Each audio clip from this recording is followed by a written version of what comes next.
Howdy, friends. This is Hank Williams. I've been down here in Funiac Springs for about the last 3 or 4 days, visiting a very good friend of mine, and a friend of yours, too. A man that I had the pleasure of working with when I first started to picking and singing years ago. He's one of the finest guys in the world. Neal McCormick, huh? Hiring Hank, raising him like he was his own son, and playing on all of Hank's first hits stands alone for legendary.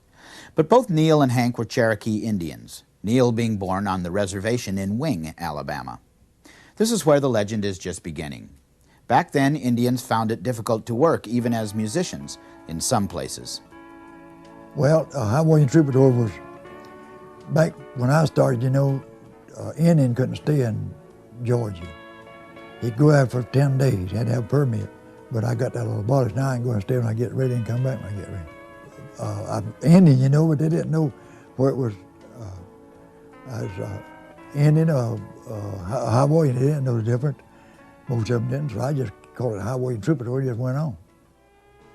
We had a good band, and they didn't have no trouble getting a job somewhere. That was one thing.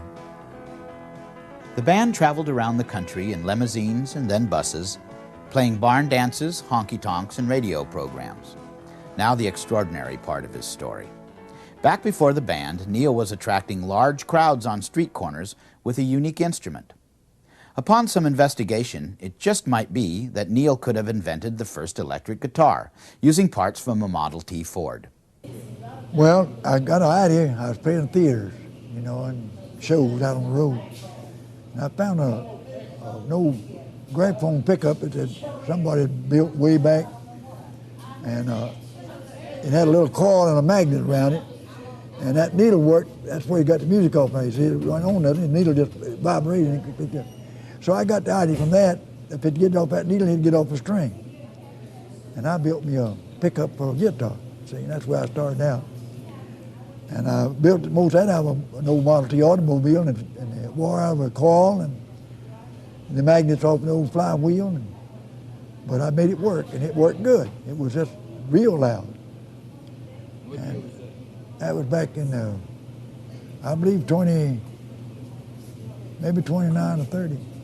My first one I built was just as loud as it could be. You could just knock walls off with it and everybody could. I put the magnets up close to them nails that went through there in that pickup, and it'd tell the news, And I carried the first electric guitar in WSM, but it went in there. And every time I'd hit a loud note, it'd knock them off in the air. They couldn't keep me on the wind, so I told them then, though, that they'd better get it ready, because where I stopped at, I had a crowd. I said, this electric business is going to come in.